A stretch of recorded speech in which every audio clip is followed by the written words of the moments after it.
Baik, selamat sore. Adil Katalino, Bacuramin Kak Sarungka, Basengat Kajubata. Hari ini kita silaturahmi dengan Pak pengacara kita, Rizal Karyansa, ya terkait konflik pelanggaran HAM selama ini yang sangat ramai sekali di pemberitaan, baik pun dari media TV, media massa dan TikTok dan lain-lain sebagainya. Hari ini kita mengumpulkan keterangan untuk membuat berita yang berimbang apa sebenarnya yang terjadi terkait persoalan ini. Mari kita dengarkan penjelasan beliau. 2 tahun lebih, almarhum Agustino dapat kompensasi miliaran diterima keluarga. Apanya yang belum selesai? Ini pemerasan namanya.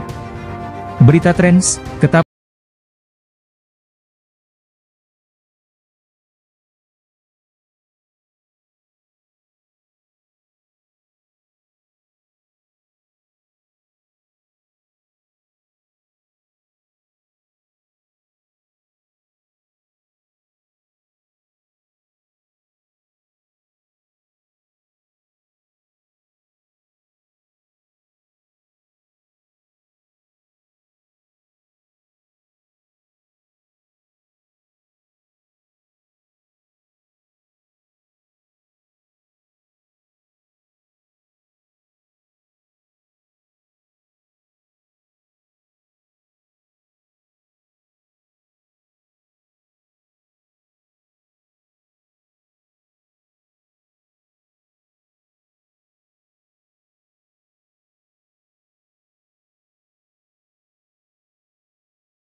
Tangani, klien kami sudah memberikan kompensasi yang diminta dalam bentuk uang dan barang, diantaranya 1 unit mobil dump truck, 1 unit mobil Raiza, 1 unit motor Vario, dan sejumlah uang. Yang mana barang dan uang itu kebanyakan diminta setelah kesepakatan perdamaian, ucapnya. Masih menurut Rizal Karyansyah, bahwa secara sudut pandang dan kajian hukum, apa yang dilakukan pihak keluarga, 3 orang yakni, berinisial R, E, dan M kesemuanya ada dugaan mengarah ke praktek pemerasan dengan memperming, mengintimidasi, bahkan mengancam. Kebanyakan juga ada dugaan praktek fitnah, bahkan menyerang pribadi saya selaku kuasa hukum, AK.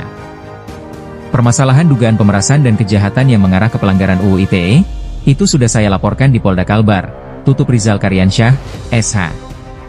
Terkait aliansi yang masih sangat getol menyuarakan penegakan HAM di Kalbar, menurut Endro Rorianus, selaku Ketua Koordinator Aliansi Tolak Ketidakadilan serta Pelanggaran HAM.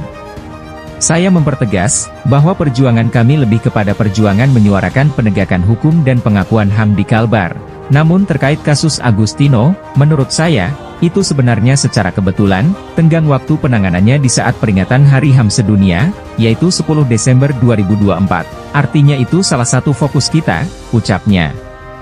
Namun mengapa kita tetap menyuarakan penegakan HAM, pastinya itu amanah undang-undang. Di sisi lain juga kami berpesan dan berharap kepada siapapun yang merasa ada yang minta dan bahkan satu persepsi terhadap apapun itu bentuk pelanggaran HAM, jelaskan yang transparan, apa masalah yang dihadapi, bagaimana proses penanganannya, apa tujuan akhir yang diperjuangkan, jelaskan mendetail, kata Endro, biar kita tidak salah langkah. Sekali lagi, untuk kasus Agustino, kami sampai saat ini belum ada penjelasan tahapan yang sudah diselesaikan antara keluarga korban dengan saudara AK. Sebaiknya perwakilan korban berani mengatakan yang sebenar-benarnya. Kita juga akan melihat kasus ini dari 2 sisi terpisah, yang mana domainnya proses perdamaian kekeluargaan restorasi justice, yang mana yang ditangani proses pidananya, tutup Endro Rorianus. Di sisi lain juga kami berpesan dan berharap kepada siapapun yang merasa ada yang minta dan bahkan satu persepsi terhadap apapun itu bentuk pelanggaran HAM, jelaskan yang transparan, apa masalah yang dihadapi, bagaimana proses penanganannya, apa tujuan akhir yang diperjuangkan, jelaskan mendetail, kata Endro, biar kita tidak salah langkah.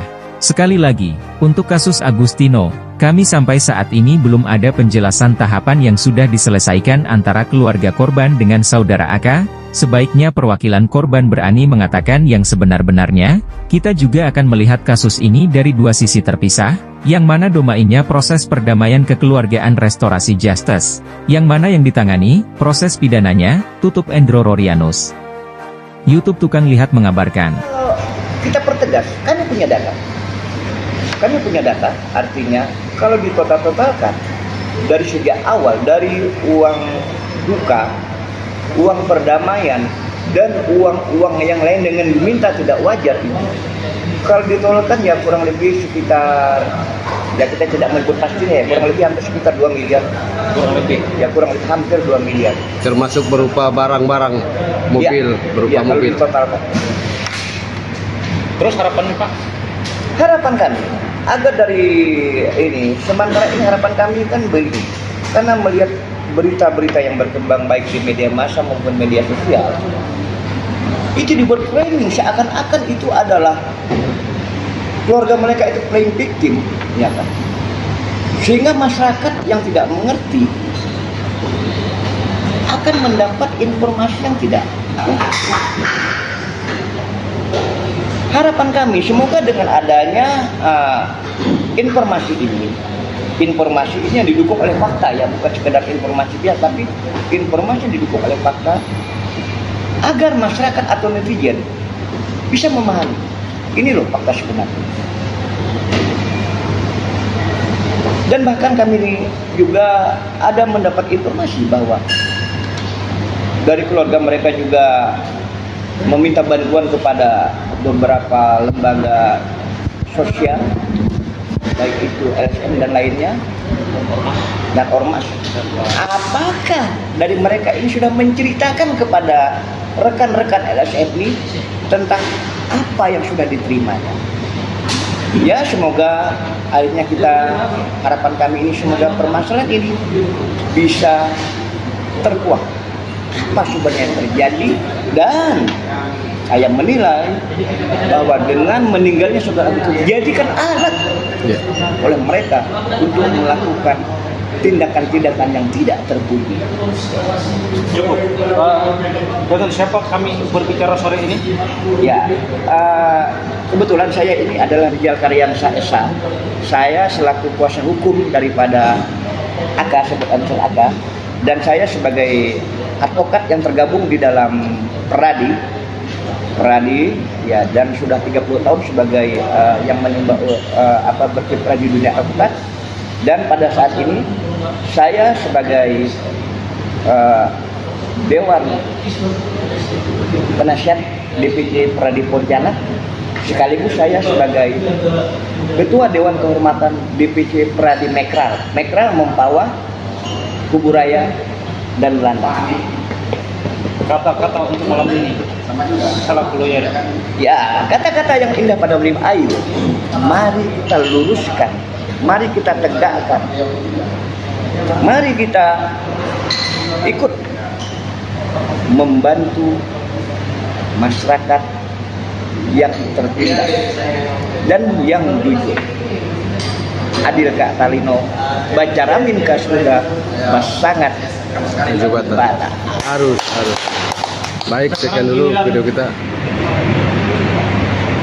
Coba jelaskan apa yang menjadi dasar perjuangan kawan-kawan di aliansi pada waktu itu. Baiklah, terima kasih atas waktu dan kesempatannya. Perkenalkan, nama saya Endro Rorianus, selaku Ketua Aliansi Lawan Ketidakadilan dan Pelanggaran HAM di Kalbar. Nah, saya pikir di dalam aliansi kita punya visi yang sama. Bagaimana mengungkapkan kebenaran pelanggaran-pelanggaran HAM dan juga tindakan ketidakadilan yang terjadi di Kalbar ini. Tentunya kalau bicara keberpihakan kita, tentunya pada masyarakat yang per hari ini masih bingung untuk memperjuangkan keadilannya kemana. Nah, saya pikir berawalnya aliansi kita memang benar, berawal dari peringatan Hari HAM kemarin, yang kemudian kita mendapatkan beberapa kasus yang saya pikir tengah hangatnya di Kalbar. Berawal dari kasus penembakan Mirza oleh oknum TNI, kemudian beralihlah pada kasus Agustino ini. Nah, saya pikir konsen kita tetap satu, bagaimana korban ini mendapatkan keadilan yang menjadi hak dia. Yang per hari ini seperti kita ketahui bahwa untuk almarhum Agustino sendiri, untuk perjuangan keadilannya itu, kita sudah terkonfirmasi juga dengan keluarga korbannya, kita sudah bertemu dan mendengarkan cerita itu. Dan hari ini juga saya pikir kita menunjukkan keseriusan kita dalam mengawal kasus ini, tetapi memang kita juga tidak menutup mata untuk benar-benar melihat dari sisi benar dan salahnya dan mengcross-check kembali bagaimana gerakan ini yang saya pikir murni memang memperjuangkan yang benar gitu Bang. Saya pikir seperti itu. Oknum yang memerintahkan ataupun yang minta dibantu yang bernama Mira, apakah ada pesan moral untuk Mira supaya tidak ada Mira-Mira lain yang membelokkan informasi salah sehingga salah juga untuk pergerakan kawan-kawan aliansi? Satu kata untuk Kak Mira. Saya pikir kalau bicara tentang Kak Mira, pada awalnya kita sudah satu persepsi, satu visi dan satu tujuan.